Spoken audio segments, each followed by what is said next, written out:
Now we're taking your calls on what the papers have dubbed the Strictly Grope Row. 0207 862 222 is the number. So the show is, I'll show you this again. I mean, we did show this. We showed it yesterday and we sort of thought about it. I just don't know what to think. There's our lovely Claudia Widdecombe. There is the brilliant Katya Jones. And here it comes. So Wynne Evans puts his hand there, fair enough, and then it starts to move. And she then says, no, you don't, and just moves it back. You can see the sort of faint look of panic there. But maybe they were just joking. So we've got another moment here, which was from earlier, where people said, wait, has their relationship broken down? Because watch this, he's going to do a high five, ready? And she turns away. And she says both things were a joke. So an in-joke is the way it's been described. So Wynne and Katya yesterday appeared on the Strictly spin-off It Takes Two, and she leapt to his defence. I need to make something crystal clear. The hand incident that happened on Saturday night was a very silly inside joke between Wynne and I. So even the idea that it made me feel uncomfortable or offended me in any way is complete nonsense. It's quite absurd, actually. Now, can we just focus on how brilliantly he's doing and what an amazing dancer he's becoming? Delivery, sorry, gotta go. She, at that point, gets the Deliveroo or the Uber Eats or whatever. Then she returned to It Takes Two to say this. Quite frankly, I actually can't bear sitting here watching this man being portrayed as someone he's not. And in fact, it couldn't be further away from the truth. So I have to make this absolutely clear that this whole incident with the hand and the high five on Saturday night, it was an inside joke between Wynne and I. Even the idea that it made me feel uncomfortable or offended in any way is total nonsense. But the BBC say Strictly's welfare team have checked in with the pair. No further actions are planned. The show's recently come under fire for behind-the-scenes treatment of its stars, especially female celebs. This is a different situation. Anne, what do you think? I think it's a load of old tosh. I mean, quite honestly, if somebody put their hand round my waist, I would react in exactly the same way because I'm ticklish. No other reason. They themselves have said it's a load of nonsense. The lady herself has said that. The welfare team has said there's no issues. Why are we so obsessed with trying to prove that men are behaving badly when sometimes they're just behaving perfectly normally? Yeah, what do you think of it, Owen? Obviously, I defer to her and what she said, and I think, we've got to listen to what the actual story behind what we saw was. I mean, it was obviously, if it's an inside joke, it's just a very unwise one because instinctively, I think a lot of people would have looked at that and thought that was extremely uncomfortable to watch. And we know that there have been, including on Strictly, a number of incidents where women have been sexually harassed by men. Women have been sexually harassed by male stars and worse. And there is a big problem in so-called showbiz, whatever you want to call it, a long history, including in British entertainment. Well, Anne can roll her eyes, but it's true, of men who turn out to be predators. And I don't see, people are sensitive to that. And I think, is that healthy? Is that unhealthy given in the BBC? Look, do I need to start listing sexual predators at the BBC? Probably it will make people feel uncomfortable to go through that history. So I won't, but there is that history. And I just think people are alert to that. And if people just see on TV a man putting his hand slowly across a woman's waist and then her pushing them away, instinctively people are going to interpret that as very problematic, and they're going to look at that history. She's got to clarify it. Fine. You don't see a problem with that? But given that what they have said, and they've dismissed it as a nonsense, why is it that everybody's still talking about it? We've become obsessed with this. It's pathetic. Absolutely pathetic. It's almost as pathetic as Amanda Abington. No, but, who is the accuser of Giovanni Paniccia? Well, I mean, I don't think that's very... I mean, she's not here in order to make a case. Sliding tackle there just on the end of the answer. There were findings made there in the case of Amanda Abington about the behaviour of him. So that's a really important case in point. Yeah, but they were the lowest...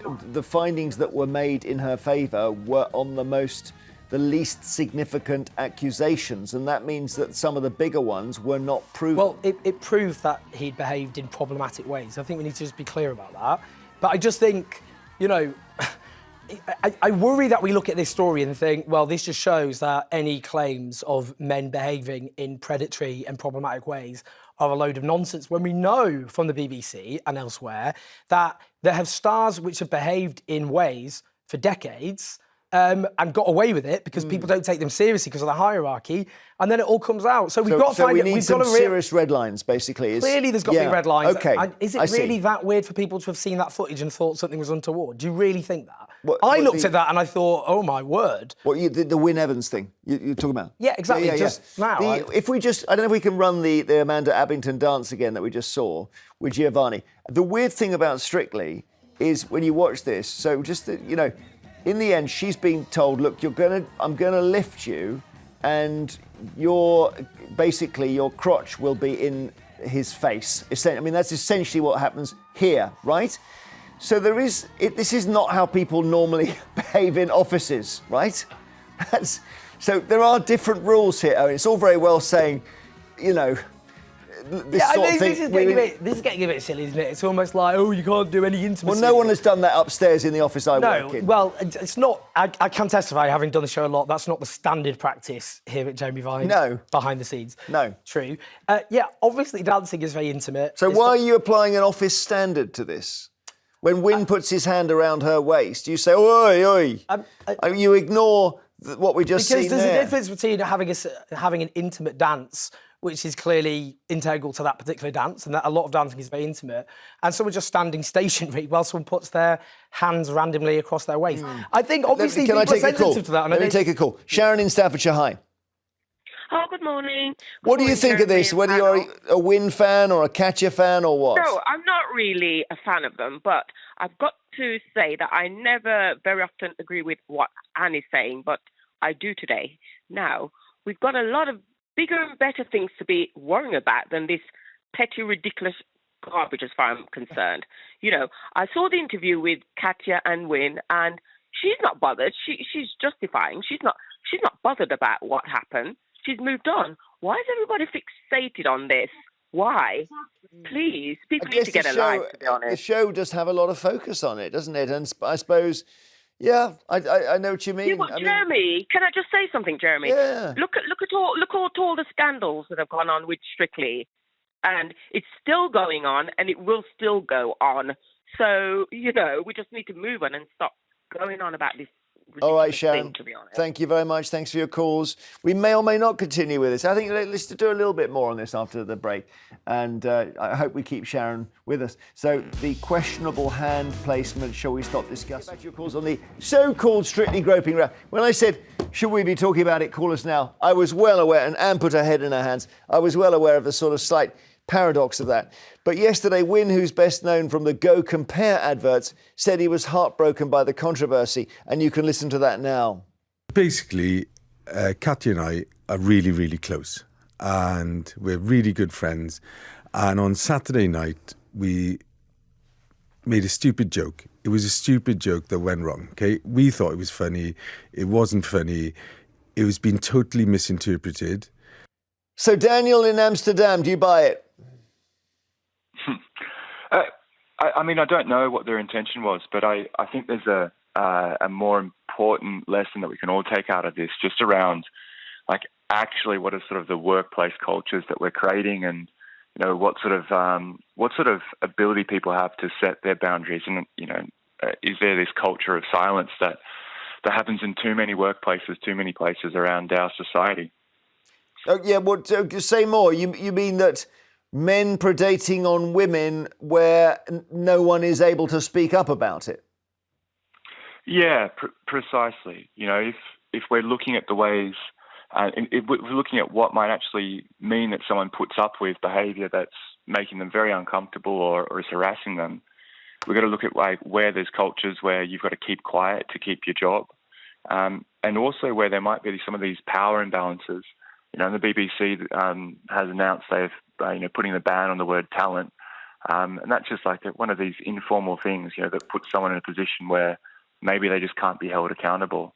Now, again, I'm not necessarily talking about this particular case, but I think it's an important lesson for workplaces and for men in general, just around are we being careful about making sure that whatever approach we're making, whether it's a sign of friendship as this may well have been, or whether it's you're actually trying to flirt, are we making sure the other person is comfortable with that? You and work can say with. no clearly. I understand. You work with an organisation. Annie's got her head in her hands, and Owen wants to come in as well. So you work with an organisation called Men and Boys, as I understand. Surely the main thrust of that organisation is to stop men being falsely accused of things.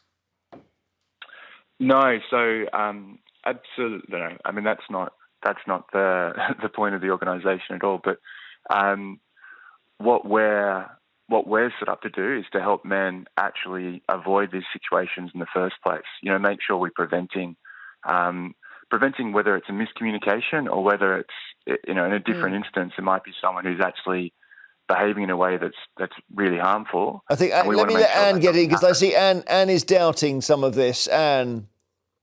Yes, I mean, first of all, I was once invited to address Men and Boys, and it was certainly closer to what you said, Jeremy, than what we've just heard. But we're talking here about grown-ups. We're not talking about children. We're not talking about even older teenagers. We're talking about grown-ups. And you should be able to say, if you're a grown-up, to somebody who is being a nuisance, you should be able to say, please don't do that. Stop it. Now, when I went on Strictly, I said both to Vincent Simone, with whom I did the initial group dance, and then to Anton, obviously with whom I was paired for the rest of the series, I said to them both, I don't do sexual innuendo, don't try to persuade me. And they didn't. You should stand up for yourself. Yeah. Well, I should say that Daniel's group is not the Men and Boys you're thinking of. It's called Beyond Equality. Okay, Owen. Yeah, I think Daniel just raised some absolutely key points there. And there's this culture about it, which is it's all just a joke culture, where men can behave in ways which are deeply inappropriate and then defend it on the basis it's all a joke to make the woman feel as though she's being, just get a sense of humour, chill out, what's the problem here? And you can get a culture in workplaces where that dominates and where women feel that's one of the silencing mechanisms that stop women coming forward. Look, there was a survey done back in 2022, and it found that 97% of women aged 18 to 24 had been sexually harassed. 96% did not report them. And there is a problem often with power dynamics where women feel unable to come forward and speak about their experiences. For example, of their precarious jobs, they think about their career. Will it have an impact on their career if they speak out? But also, it's all a joke. Don't why can't we all just have a laugh? And some men are inappropriate. The whole of your life trying to avoid misunderstandings. That's essentially what the issue we need to take on other. Look, it's up to men to take on other men who behave like this, so we don't have that problem. Susan in Monmouthshire, hi. Good morning. Good morning. What do you think?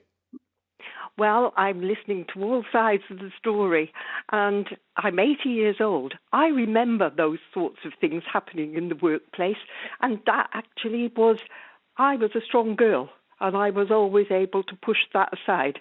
This incident on the TV was all part of that programme. Look at the way all of the competitors drape themselves over each other in absolute excitement, I feel. It's excitement of the show. They are trying to portray that they're all having fun, and I think that they are. And I didn't find it at all offensive in any way. And I felt that the way she just moved her hand back, I think she was she held on to his hand a bit and just pushed it back. I think any girl might do that. It might have spoiled the look of her dress. Yeah. And I thought, well, this is a stupid thing to actually keep on about. I mean, those people there are all with their arms around each other all of the time. All right, Susan, thank you. Shelley in Devon, hi. Hello, Jeremy. Anything to see here? Well, I totally disagree with the last caller. I mean, it's there staring you straight in the face. He pushed the boundaries. She didn't like it. She pushed him back. It's there for all to see. He went to high-five her. She completely ignored him. What more do you need? It's staring you straight in the face. You don't need to talk about it. You can see it. But it's just that the mitigations are, number one, as our last caller said, it's a show where everyone is draped over each other. And number two, her account of it is, there was nothing, there's no problem. Now, do you think she's been lent on to say that then? Well, I just feel that, she knows what's happened, the controversy that, I don't watch Strictly. I never have watched Strictly. I don't like it. The program's always annoyed me for all sorts of reasons, this being one of them. And, with the recent controversy, why go out there and say, oh, it was just a joke? It was a joke that went wrong. I don't understand it. And is she willing to say it was a joke just to win the competition, at all costs? I don't buy it. I trust her, I must say. Thank you, Shirley, very much. I mean, I like her a lot. I really trust her, respect her. I'm just going to take her word for it. But Elaine in North Yorkshire, do you think there's something fishy here? Not particularly. I just think that the whole programme is well past its sell-by date. I haven't watched it for years. And it seems that every week now there's something that's happened on Strictly. And it's almost as if it's done for publicity purposes. And it just drives me mad. And I agree with Anne Widdecombe. They're all grown-ups. And they should deal with it there and then.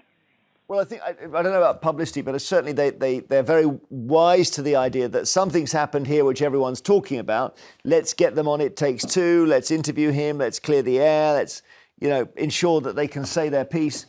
I suppose in the end, Anne, it comes down to we've got to believe what Katya says here. Well, yes, unless you're prepared to call her a liar. I think that's exactly what you have to do. But I'm also very, very sorry for Wynne. Because I reckon it was completely harmless, and he's been monstered over it, and it's a horrible thing. And he says he's heartbroken. I don't know that I would go that far. I think that's a rather extravagant phrase, but I'm certain that he is very, very upset by it. And if it was just the innocent joke that she says it was, then he shouldn't be in that position. Elaine, would anything lure you back to watching Strictly? Don't think so, no. What if Storm was on it? Sorry? What if Storm was on it?